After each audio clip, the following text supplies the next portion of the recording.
presque tous les présidents africains qui ont tenté d'être à côté de leur peuple.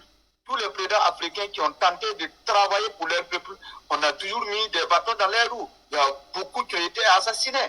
Donc naturellement, en empruntant la voie de la liberté pour le peuple burkinabé, obligatoirement, il y aurait des ennemis. Mais les ennemis ne seront pas loin. C'est toujours ceux qui sont autour de nous, parce que l'Occident n'a jamais pris une arme contre un président africain. Il a toujours utilisé des mains noires. C'est des mains de nos frères.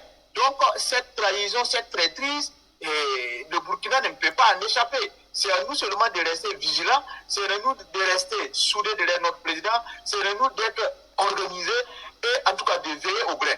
Ce qui est sûr, à mon avis, je partage un peu le point de vue d'Assé de Bendouté, mais ce que je voulais simplement dire, c'est de dire que le président a réussi à rallier le peuple burkinabé derrière lui, à faire marcher correctement le pays sans qu'il y ait la violence, sans que le sang de quelqu'un ne se verse. Moi, je l'encourage à aller dans ce sens parce que la violence n'a jamais servi à rien. Par conséquent, il faudrait être ferme, mais sans pour autant, en tout cas, tomber dans la cruauté et dans la violence. Ça ne sert à rien parce que la violence ne paye jamais. Je pense que les Burkinabés sont suffisamment matures. Ils savent désormais ce qu'ils veulent. Il faut seulement qu'il y ait une connexion entre le sommet et la base. Et si le peuple sait ce que le peuple sait ce qu'il veut, même sans violence, je pense qu'on peut en tout cas arriver à notre fait. Vous voyez, si Sankara a eu des difficultés, c'est parce qu'à un certain temps, Sankara était tellement en avance par rapport à son temps que la base ne comprenait rien. Mais aujourd'hui, avec la sensibilisation, avec tout ce qui est en train de se dérouler au pays, moi je pense qu'il y a un grand groupe, il y a un grand nombre de Burkinabés qui sont agrippés autour du président. Et à mon avis, il doit garder la ligne et surtout pas tomber dans la violence. Parce que, à mon avis, comme je l'ai dit, même traditionnellement, la vie de Ouagadougou s'est construite dans la paix. Tous ceux-là qui ont fait la violence l'ont payé cash. Et en tout cas, je ne l'encourage pas sur cette voie. Ça, je le dis et je tiens réellement à ça. Ali Nana. Bon, votre pertinente question, vous me permettrez de dire à Dacier que un incivique, c'est celui qui ne respecte pas les lois et règlements de son pays. C'est simplement en français facile. Quelqu'un qui brille le feu, il a enfreint à la loi, aux dispositions. Bon, ça c'est un débat de concept. Donc, l'incivisme, l'infraction fait partie de l'incivisme. Quelqu'un qui brille le feu, c'est un incivique. Il est en infraction. Ça peut être sanctionné selon les dispositions légales en vigueur. Pour revenir à la question des ennemis intérieurs ou externes du Burkina Faso, je crois que le président du Faso doit faire l'économie de tout ça. Il l'a toujours dit. Et même s'il ne le disait pas, les Burkinabés savent, dès lors que nous avons fait partie, l'armée des soi-disant grandes puissances, dès lors que nous avons posé des actes de souveraineté nationale qui peuvent être interprétés comme une humiliation vis-à-vis de certaines puissances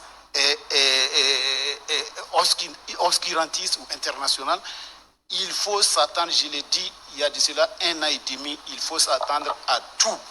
Les assassinats vont revenir, les coups d'État vont revenir, les empoisonnements vont revenir. Tout ce qui peut être mis en œuvre pour remettre en cause notre dynamique enclenchée depuis le 30 septembre, ça sera mis sur la table. Je l'ai dit, et ça, il faut le savoir. Et je crois qu'aujourd'hui, le niveau de sensibilisation est élevé. Les Burkinabés savent, en âme et conscience, que la voie prise, la voie d'indépendance, de dignité, de souveraineté prise par le Burkina Faso, aujourd'hui, gêne en interne, sur le plan sous-régional et même sur le plan international. Donc le président du Faso a repris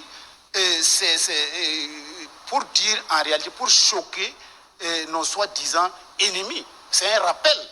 Mais on dit que les rappels profitent à celui qui l'annonce et à la communauté. Donc le président, c'est un rappel, sinon de par le passé depuis fort longtemps, selon notre option idéologique, selon notre option politique, ça dérange et ça va déranger.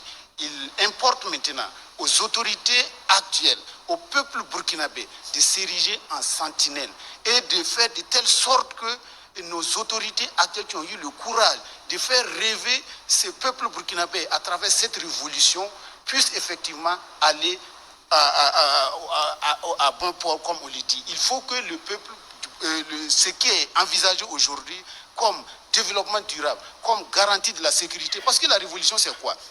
Ça veut dire que dorénavant, tout ce qui peut relever de la souveraineté doit être fait par les Burkinabés d'abord.